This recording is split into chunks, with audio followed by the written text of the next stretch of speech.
नमस्कार दोस्तों, राधे राधे, हरे कृष्णा। चीगोल रेसिपीज में एक बार फिर से आप सबका स्वागत है। तो वीडियो कल मैंने सवाल जवाब की पूरी वीडियो बनाई थी, लेकिन किसी कारण से अपलोड नहीं हो पाई। फिर वो जो वीडियो है पूरी हो गई डिलीट। तो मुझे जो आज वीडियो है दोबारा से अब बनानी पड़ रही है। तो आज भी जो सवाल होंगे आपके वो ले लिए जाएंगे। वैसे सवाल आप लोगों के ज़्यादा ही हैं। तो जी सवाल है पहला कि सागर का, कि मेरा सवाल यह है कि मेरा मन बिल्कुल भी गोपाल जी की सेवा में नहीं लगता, प्लीज़ रिप्लाई। तो जी मैंने आप लोगों को पहले भी बोला हुआ है कि आपका मन लगे या ना लगे, आपको पूजा सेवा अर्चना करनी ही करनी है। ठीक है, सेवा नहीं कर पाते हो, घर में और लोग कर देते होंगे तो, लेकिन आप अपने मन के अंदर या तो श्री राधा नाम का उच्चारण करते रहें या हरे राम राम राम हरे हरे, हरे कृष्ण कृष्ण कृष्ण हरे हरे। फिर है कुलदीप जी, ये मुझे बोलते हैं कि आप भागवत कथा और राम कथा क्यों नहीं देखते हो टीवी पर, और प्रदीप मिश्रा जी की कथा देखना प्लीज़ एक बार, भगवान के लिए आस्था पर आती है 2 बजे, आप भगवान को मानते हो तो भी कथा क्यों नहीं देखते हो। तो जी आपने तो बिल्कुल एकदम से बोल दिया कि आप कथा क्यों नहीं देखते हो। तो आप ये कैसे किसी को जज कर सकते हो कि मैं क्या करती हूँ क्या नहीं करती हूँ। तो किसी को जज नहीं करना चाहिए जब तक हमें पूरे तरीके से विश्वास ना हो कि हाँ भाई वो ये काम करता है या नहीं करता है, करती है या नहीं करती है। तो प्लीज़ सामने वाले को जज करना छोड़ दें कि वो क्या करता है क्या नहीं करता। आपको क्या पता मैं भागवत कथा सुनती हूँ या नहीं सुनती। जरूरी तो नहीं कि मुझे उन्हीं की सुननी है, मैं किसी की भी भागवत कथा सुन लेती हूँ, मैं किसी की भी राम कथा सुन लेती हूँ। तो मतलब ये है कि कथा सुननी है। फिर सवाल है लड्डू का कि मेरे पास युगल सरकार नहीं है, मेरा बहुत मन करता है कि सेवा करें, क्या करें, कोई गिव अवे करो या फिर मेरी कोई हेल्प कर दो प्लीज़। तो जी जब ठाकुर जी को आपकी सेवा लेनी होगी तो कोई भी आपको गिव अवे कर देगा, या ठाकुर जी अपने आप आपके पास चल कर आएंगे कि लो भैया मैं आ गया आपके घर, आप मेरी सेवा करो।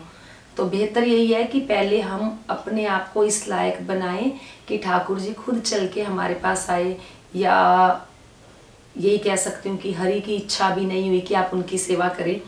क्या पता ठाकुर जी ये चाह रहे हो कि आप खुद उनको लेकर आएँ अपनी तरफ से, ना कोई आपको गिफ्ट करे ना कोई आपको गिव अवे करे। तो बेहतर यही है फिलहाल ठाकुर जी का ध्यान करते रहें और ठाकुर जी अपने आप आ जाएंगे। फिर सवाल है पल्लवी का कि मेरी माँ बहुत बीमार रहती है पर टेस्ट में कुछ आता नहीं, समझ नहीं आ रहा, क्या करे प्लीज़ कोई सोल्यूशन बताना। तो ये सोल्यूशन तो श्री राधा नाम ही है या श्री कृष्णा नाम ही है।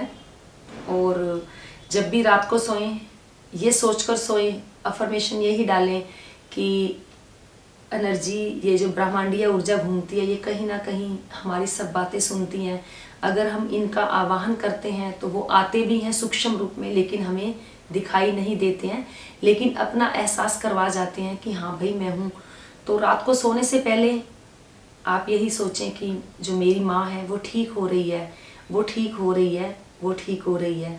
और सुबह जब पूजा करें या सुबह बिस्तर पर उठे तो सबसे पहले अपने भगवान का नाम लें, अपने गुरु का, माता पिता को याद करें या माता पिता का नाम लें और उनका नाम लेकर यही बोलें कि जो मेरी माँ है वो ठीक हो रही है, वो पहले से ज़्यादा अच्छी हो रही हैं, वो स्वस्थ हो रही हैं। पूजा करें तब भी आप यही बोलें कि मेरी माँ स्वस्थ हो रही है। तो आप देखेंगे कि आपको जो रिजल्ट है, जितनी आप उन भावों में अपनी ऊर्जा डालेंगे उतनी जल्दी रिजल्ट आपको मिलने लग जाएंगे। फिर सवाल है गुरप्रीत का कि मैम तुलसी व्रत कब करें। तो जी जो तुलसी व्रत है वो एकादशी के दिन ही किया जाता है। बाकी तुलसी व्रत ऐसा नहीं है कि कोई पर्टिकुलर एक डे है कि तुलसी जी का व्रत किया जाता है। देवउठनी एकादशी पर किया जाता है, देवशयनी एकादशी पर किया जाता है, और जैसे अभी जो भी एकादशी आती है उसमें भी अगर आप व्रत करते हो तो तुलसी जी उसमें भी प्रसन्न होती है। हाँ, आप एक काम कर सकते हैं कि तुलसी जी में सुबह और शाम दोनों टाइम में अगर दिया लगाते हैं, प्याज लहसुन का सेवन नहीं करते हैं, वो भी तुलसी जी के व्रत में ही आ जाता है। फिर सवाल है कृष्णा का कि एकादशी व्रत में क्या खा सकते हैं और क्या नहीं, दूध की मिठाई खा सकते हैं। तो जी बिल्कुल, मैंने हर वीडियो में आप लोगों को बताया है कि एकादशी के व्रत में अन्न का सेवन नहीं करना, चावल का सेवन नहीं करना, यानी कि किसी भी प्रकार के अन्न का सेवन नहीं करना चाहिए। जो लोग व्रत करते हैं उन्हें तो करना ही नहीं चाहिए, लेकिन अगर घर में एकादशी के दिन चावल और खिचड़ी बनते हैं तो वो अच्छा नहीं होता है। तो वो व्रत कहते हैं कि नहीं माना जाता। तो बेहतर यही है कि जिन लोगों के व्रत नहीं भी हैं वो भी एकादशी के दिन ना प्याज लहसुन का सेवन करें और ना ही उस दिन घर में खिचड़ी या चावल बनाएं। तो बाकी एकादशी के व्रत में आप अन्न का सेवन नहीं कर सकते, उसके अलावा आप फल खा सकते हैं, ड्राई फ्रूट खा सकते हैं, दूध पी सकते हैं, दूध से बनी हुई मिठाई भी खा सकते हैं। लेकिन मार्केट में मुझे नहीं पता दूध से बनी हुई मिठाई में क्या डालते हैं क्या नहीं डालते। हाँ, जैसे मिल्क केक होता है वो प्योर दूध का बनता है, वो आप ले सकते हैं। फिर सवाल है देव का कि दीदी मैं संतोषी माता रानी की पूजा करती हूँ, सब कहते हैं जो खट्टा खाते हैं पूजा नहीं कर सकते, क्या ये सच है? मैंने पहले व्रत भी रखती थी, अब नहीं। तो जी बिल्कुल, मैंने भी यही सुना है कि संतोषी माता के व्रत में जो खट्टा है वो नहीं खा सकते हैं। ऐसा नहीं कि कभी भी नहीं खा सकते। तो जैसे कि आपका संतोषी माता का जिस दिन व्रत है उस दिन आपको खट्टा नहीं बनाना होता और ना ही खुद को खाना होता। फिर सवाल है श्वेता का कि राधे राधे दीदी, मेरे 16 सोमवार व्रत नहीं हो पाए, अब मैं उठाना नहीं चाहती, क्या करूं? कोई सॉल्यूशन बताएं, करूं या ना करूं? तो जी आपने किसी भी मनोकामना के लिए या अपनी किसी भी इच्छा के लिए व्रत करे होंगे लेकिन आपके पूरे नहीं हो रहे हैं, तो ये तो एक गुड साइन है ना कि वो चीज़ आपको मिलनी ही मिलनी है, इसलिए भगवान आपके व्रत में जो है बाधा डाल रहे हैं। तो ताकि आप उनके व्रत करें, कैसे पूरे करोगे? मेरा तो यही मानना है कि आप अपने 16 सोमवार का व्रत अच्छे से संकल्प लेके करें कि चाहे कुछ भी हो जाए, मैंने अपने 16 सोमवार के व्रत पूरे करने ही करने हैं। हाँ, अगर फिर भी आपके मन में आता है कि मुझे व्रत नहीं करने हैं, तो करना क्या, आप किसी भी सोमवार को फल का दान दे दें, दूध का दान दे दें और आप अपने जो व्रत है वो संपूर्ण कर दें। फिर सवाल है खुशहाल का कि मैं पहले कुछ 4-5 सालों पहले से एकादशी व्रत करता था, बट कई परेशानियों और पढ़ाई की वजह से टाइम नहीं मिल रहा है और अब मैं नहीं कर पाता हूँ। तो प्लीज़ बताएं कि साल भर में इस ऐसी कोई एकादशी जिससे मैं करूँ तो साल भर की एकादशी का फल मिले और ठाकुर जी की दया आशीर्वाद मुझ पर बनी रहे। तो जी सबसे पहले तो आप मुझे ये बताएं कि जैसे आपके घर में आपकी मम्मी हैं, आपके पापा हैं, आप शरारत भी करते हैं या नहीं भी करते हैं, लेकिन उनका आशीर्वाद सदैव आप पर बना रहता है, आप उन्हें कभी बुरे नहीं लगते। उन माँ बाप को अपने बच्चे कभी बुरे लग ही नहीं सकते। जरूरी नहीं है कि आप ठाकुर जी की सेवा करोगे या आप उनकी आरती करोगे, एकादशी करोगे तभी उनका आशीर्वाद आपको मिलेगा, नहीं। वो तो कर्मों के साथ खुद बंधे हुए हैं, क्योंकि हमारे जैसे कर्म होंगे उन्हें वैसा फल देना ही पड़ेगा, चाहे हम ठाकुर जी के कितने भी प्रिय हों। तो जी सबसे ज़्यादा ध्यान अपने कर्मों पर लगाएं। किसी की निंदा, चुगली, ईर्ष्या, द्वेष, घृणा, काम, क्रोध, लोभ, मोह, अहंकार, ये इतने सारे विकार हम लोगों के अंदर होते हैं। अगर हम किसी एक को भी दूर करने का प्रयास करते हैं तो ठाकुर जी बहुत प्रसन्न होते हैं। तो परोपकार करते हैं, दूसरों की सेवा करते हैं, दूसरों के प्रति हमारे मन में करुणा होती है, सम्मान होता है, तब हम प्रभु के प्रिय होते हैं। प्रभु हमें आशीर्वाद देते हैं, वो हमारी तरफ देखने को मजबूर हो जाते हैं क्योंकि हमारे कर्म ऐसे होते हैं। तो जी सबसे मैं तो यही कहना चाहूँगी कि अपने कर्मों पर ध्यान दें, ना कि एकादशी का व्रत करोगे तो आपको पूरी एकादशियों का फल मिलेगा, ठाकुर जी का आशीर्वाद रहेगा। तो मैं इन सब चीज़ों को नहीं मानती हूँ। मैं तो सिर्फ अपने कर्म प्रधान जिंदगी जीती हूँ कि मेरे को ये नहीं है कि मेरे मन में तो द्वेष चल रहा हो किसी के लिए कि मैंने ठाकुर जी के लिए कोई स्पेशल भोग बनाया है, कोई एक बहुत अच्छा भोग बनाया है, लेकिन उसको किसी देने के लिए नहीं है, मैं किसी को नहीं दूंगी, घर में सब खा लेंगे, बाकियों को नहीं देना है। या कोई बाहर से आया तो छिपा के रख लिया। तो ये चीज़ें होती हैं। ठाकुर जी की जितनी मर्जी सेवा कर लो, किसी काम की नहीं है। ठाकुर जी कहते हैं कि मुझे ना पूछो, लेकिन जो आपके घर आया है अतिथि देवो भव, मैं अतिथि के रूप में ही आपके घर में आया हूँ, तो सबसे पहले आप उन्हें दें। तो हमें हर बार बोलती हूँ अपने कर्मों की तरफ ध्यान देना है। तो ठाकुर जी क्या कोई भी ऊर्जा, कोई भी शक्ति हमारी तरफ आने से रोक नहीं सकती और हमारे हर काम अपने आप बनने शुरू हो जाएंगे। फिर सवाल है अंकित का कि मैं स्टूडेंट हूँ, एकादशी व्रत नहीं कर सकता क्योंकि हमारे घर का लोग कहते हैं कि ये व्रत सिर्फ विधवा औरत ही करती हैं, क्या ये सही बात है, प्लीज बताएं। तो जी मुझे तो ये समझ में नहीं आता कि ये लोग ऐसे क्यों बोलते हैं कि ये लोग विधवा हैं, ये व्रत कर सकते हैं। क्यों विधवा व्रत क्यों कर सकती हैं? क्या विधवा के लिए भगवान अलग है और जो सुहागन है उनके लिए भगवान अलग है? जी नहीं, परमात्मा की नज़र में कोई विधवा नहीं है, कोई सुहागन नहीं है। उनकी नज़र में तो हम एकमात्र जीव हैं। जैसे कुत्ते, बिल्ली, कोई भी पशु पक्षी लगा लो, तो उनकी नज़र में हम वही हैं, उनकी नज़र में हम एक जीव हैं।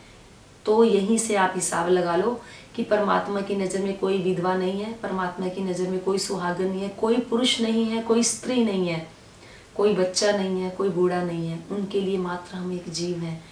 तो बेहतर यही होगा कि जो लोग ये भ्रम फैला रहे हैं कि एकादशी का व्रत सिर्फ और सिर्फ विधवा औरत कर सकती है, तो हाथ जोड़ के उनसे मेरा अनुरोध है कि वो ये भ्रम फैलाना बंद कर दें। ऐसा करके हम अपने बच्चों को अपने संस्कारों से दूर करते हैं। अच्छा तो ये होता है कि अगर हम एकादशी का व्रत करें तो अपने बच्चों को भी प्रोत्साहित करें कि आपको एकादशी का व्रत करना चाहिए। ठीक है, व्रत ना भी करें तो उनको इस चीज़ का बोले कि कम से कम एकादशी के दिन अपने विकारों की तरफ ध्यान दें, प्याज ना खाएं, लहसुन ना खाएं। एकादशी के दिन आप किसी को बुरा ना बोले, मौन रहने का प्रयास करें, या कोई कथा भागवत सुन ले, कथा भागवत कर ले, तो ये ज़्यादा अच्छा होगा, बशर्ते कि आप ये बोलें कि विधवा औरतें एकादशी का व्रत करती हैं। फिर सवाल है प्रबल्स का कि पशुपतिनाथ व्रत के बारे में एक वीडियो बनाई और मैम नवरात्रि के ज्वारे के पास चूहे बहुत आते हैं तो क्या करें मैम, घर को शुद्ध कैसे करें और संतान सप्तमी कब आती है और गुरुवार केले के पेड़ की पूजा करके दिखाएं। क्या आप गुरुवार को केले की पूजा करते हो मैम? प्लीज सभी क्वेश्चन का आंसर जरूर देना। तो जी बिल्कुल, आपने तो एक ही सवाल में एक ही बार में सारे सवाल पूछ लिए। तो जी बिल्कुल जल्दी कोशिश करूंगी कि पशुपतिनाथ व्रत के बारे में आप लोगों को वीडियो मिल जाए। फिर सवाल है नवरात्रि में ज्वारे के पास चूहे आ जाते हैं। तो जी देखिए, ज्वारे के पास अगर चूहे आ जाते हैं तो कोई ऐसा इंतजाम करें कि आसपास चूहे ना आए। मैं ये नहीं कहूँगी कि चूहे मारने की दवाई डाल दें, जहाँ से चूहों के आने का रास्ता है वहाँ चेक करें, या उसके आसपास हल्दी डालकर देख लें जहाँ ज्वारे हैं, या उसको ज्वारों को किसी ऐसी चीज़ से रात को ढक दें जिससे कि ज्वारों के पास चूहे ना आ पाए। तो घर को शुद्ध कैसे करें? तो जी घर को शुद्ध करने के लिए रोज़ शाम को अपने घर में कपूर जलाएं। कपूर घर में जलाने से आपके घर में जितनी भी नकारात्मकता होती है, यानी कि नेगेटिव एनर्जी होती है, वो चली जाती है। बाकी जब आपके मन शुद्ध होगा, भाव शुद्ध होंगे, मन पवित्र होगा, तो आप देखेंगे कि आपका घर में जो अपने आप ही एक सकारात्मकता आने लग गई है। जहां आपके विचारों में सकारात्मकता आएगी वहीं आपके घर में भी सकारात्मकता यानी कि एक पॉजिटिव एनर्जी आनी शुरू हो जाएगी। और संतान सप्तमी कब आती है? तो जी बिल्कुल, संतान सप्तमी जब आती है तो इसके बारे में मैं आपको जरूर बताऊंगी। अभी मुझे खुद नहीं पता कि संतान सप्तमी कब आती है, तो बिना मुझे पता तो मैं अभी नहीं बता सकती आपको, क्योंकि मैं ऐसा नहीं कर सकती कि जो चीज़ मुझे नहीं पता फिर भी मैं आप लोगों को बोलूँगी कि मुझे पता है कि संतान सप्तमी इस दिन है या उस दिन है। देखकर आपको बताऊंगी कि संतान सप्तमी कब आती है। केले की पेड़ की पूजा करके दिखाएं कि आप गुरुवार को केले के पेड़ की पूजा करते? तो जी बिल्कुल नहीं करती मैं केले के पेड़ की पूजा। मैंने आप लोगों को पहले भी बताया है कि मेरा पूजा का विधान आजकल चेंज हो गया है। पहले ठाकुर जी ने मुझे अपनी तरफ लेकर आए, भक्ति की तरफ लेकर आए, उसके बाद उन्होंने मुझे कर्मों की तरफ धकेल दिया कि अब आप अपने कर्मों की तरफ ध्यान दें, क्योंकि भक्ति तो आपने बहुत कर ली। तो भक्ति से मिलता है हमें ज्ञान, और वो ज्ञान मिलता है कि हमें ये पता चलता है कि हमें क्या करना चाहिए, क्या नहीं करना चाहिए। यानी कि हमारी अंतरात्मा से आवाज़ आनी शुरू हो जाती है कि अब हमें आगे की कौन सी यात्रा करनी है, या हमारा अगला जो पथ है वो कौन सा होगा। फिर सवाल है कुशाग्र का कि बांके बिहारी मंदिर में फूल बंगला कब लगता है? तो जी मेरे हिसाब से तो जहाँ तक मेरा ख्याल है बांके बिहारी में जो फूल बंगला लगता है वो शायद सावन के महीने में लगता है। फिर सवाल है सोनू का कि मेरा क्वेश्चन है कि मेरे घर में शिवलिंग है तो मैं डेली शिवलिंग की पूजा कैसे करूं, और आप मुझे खाटू श्याम जी के बारे में बताएं, जगन्नाथ जी के बारे में इनकी कहानी बताएं, मुझे सुननी है इनकी कहानी। तो जी बिल्कुल। तो जी पहला आपका सवाल है कि डेली शिवलिंग की पूजा मैं कैसे करूं? तो जी जो हमारे भोले बाबा है वो बहुत जल्दी प्रसन्न हो जाते हैं। आप एक छोटा सा लोटा जल का लें, उन पर ओम नमः शिवाय मंत्र का उच्चारण करते हुए चढ़ा दें, तो आपकी ये पूजा जो है संपन्न हो जाएगी शंकर जी की। फिर सवाल है कि खाटू श्याम जी के बारे में बताएं। तो जी खाटू श्याम जी के बारे में तो आजकल सबको पता होना चाहिए कि खाटू श्याम जी कौन है। महाभारत का जब युद्ध हुआ था तो घटोत्कच के पुत्र बर्बरिक हैं, तो ये बर्बरिक ही खाटू वाले श्याम बाबा हैं। तो इसकी जो कहानी है आपको डिटेल में बताऊंगी। सिर्फ इतना बता दूं कि अगर आपने महाभारत देखी है तो जो महाभारत का युद्ध हुआ था वो सभी ने देखा, तो वहाँ जितने भी लोग थे उन्होंने भी देखा। तो अर्जुन ने कृष्ण से कहा कि महाभारत का युद्ध हमने जीत लिया। तो कृष्ण जी ने कहा कि इसका निर्णय तो मैं नहीं ले सकता, आप नहीं ले सकते, लेकिन इसका निर्णय तो एक ले सकता है। तो इसके भी थोड़ा कहानी में पीछे की तरफ जाना पड़ेगा, तो वो थोड़ा आपको बाद में बताऊंगी। जो खाटू श्याम जी का जो शीश था वो किसी पेड़ पर था या किसी पहाड़ी पर था। तो उनसे पूछा गया कि आपने तो कृष्ण जी ने अर्जुन जी से कहा कि उनसे पूछेंगे कि जो युद्ध था वो किसने जीता। तो उन्होंने बोला, खाटू श्याम जी ने बताया कि मुझे तो युद्ध में सिर्फ और सिर्फ सुदर्शन चक्र चलता हुआ दिखाई दिया और माँ काली मुझे खप्पर भरती हुई दिखाई दी, यानी कि वो खून पीती हुई दिखाई दी। मुझे इसके अलावा इस युद्ध में कोई भी लड़ता हुआ दिखाई नहीं दिया। तो इसकी कहानी काफ़ी अच्छी है। कहानी क्या, ये तो हमारे प्रभु खाटू श्याम वाले बाबा, मेरे मायके में खाटू श्याम वाले बाबा की ही पूजा होती है। जगन्नाथ जी के बारे में भी आपको जैसे ही मुझे समय लगेगा आपको वीडियो मिलेगी। फिर सवाल है राम प्रताप का कि राधा रानी जी की सेवा कर सकते हैं क्या, स्नान और श्रृंगार कर सकते हैं लड़के राधा रानी की। तो बिल्कुल जी, आप राधा रानी की सेवा अर्चना सब कर सकते हो। फिर सवाल है खुशहाल का कि मेरा एक सवाल है कि एकादशी के दिन गीता जी का या श्रीमद् भागवत के दोनों में से किसका पाठ करने का विधान है और इन दोनों में फर्क क्या होता है। आज तक पूरा नहीं पढ़ा, बस गीता जी का 11 अध्याय पढ़ा और भागवत कथा की आरती की है। और भागवत भगवान कौन है प्लीज। तो जी ये बता दूं कि भागवत भगवान कौन है। तो जी भागवत भगवान साक्षात भगवान श्री कृष्ण ही है। तो भागवत आप ये नहीं कह सकते कि कोई ग्रंथ है या कोई कुछ है, नहीं। ये भागवत अगर आपने पढ़ी है तो समझो कि आपने साक्षात भगवान श्री कृष्ण को पढ़ा है। भगवत गीता में भगवान श्री कृष्ण ने गीता का उपदेश दिया है और जो भागवत कथा है उसमें भगवान के जितने भी अवतार हुए हैं उनका वर्णन किया हुआ है।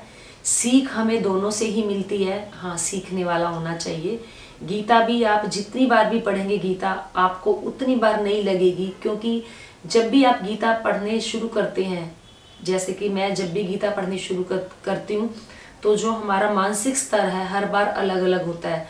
तो जो चीज़ हमें चाहिए होती है जिस समय पर, अगर हम उस वक्त गीता को पढ़ते हैं तो गीता में हमें उस चीज़ सभी चीज़ों के जो सवाल है वो मिल जाते हैं। तो इन दोनों में यही फर्क है।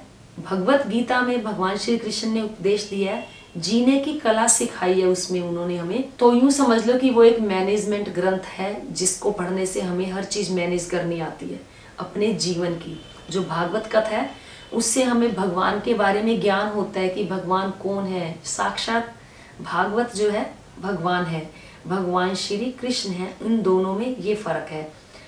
फिर सवाल है राधे राधे जी, मेरा नाम नरेश है और पंजाब से मैं रेंट के घर के रूम में रहता हूँ। एक ही रूम में उसी मंदिर में बना रखा है, तो क्या ये सही है। तो जी अगर आपके पास एक रूम है उसमें अगर मंदिर बनाओगे तो बनाना ही पड़ेगा, इसके अलावा कोई चारा तो है नहीं। तो जी बिल्कुल सही है।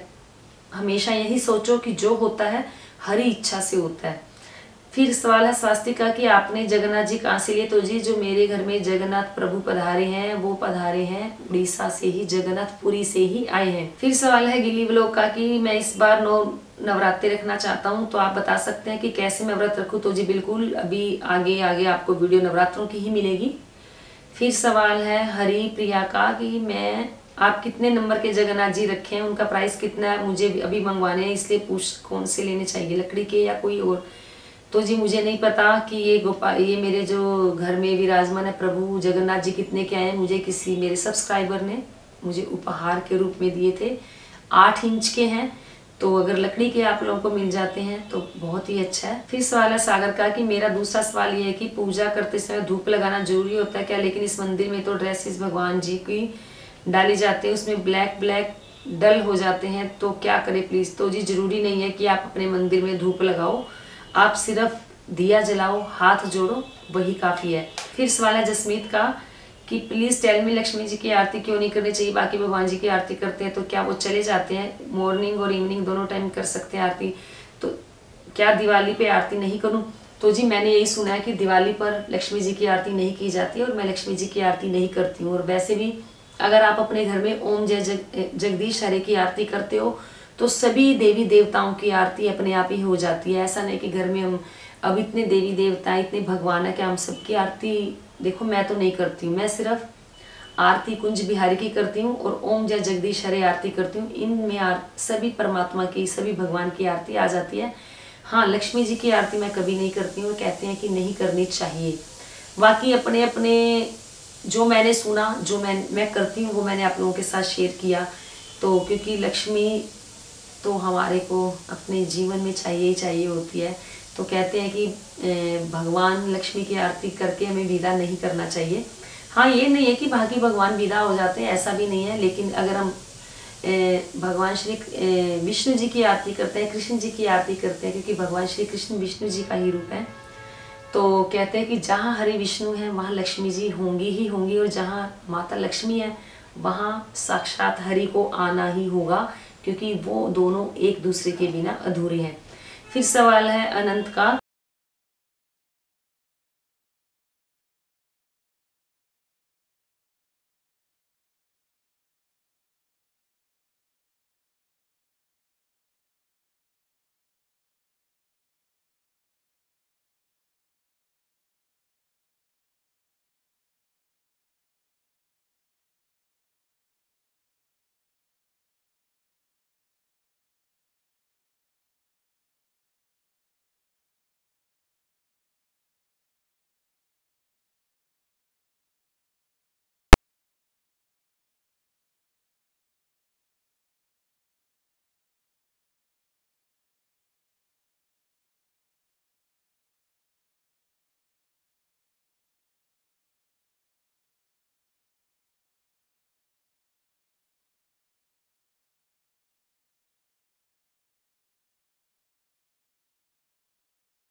तो जी ऐसा नहीं है, महीने में 2 एकादशी आती है। आप 2 एकादशी करने का संकल्प लें तो आप देखेंगे कि जब एक कर सकते हो तो 2 क्यों नहीं कर सकते।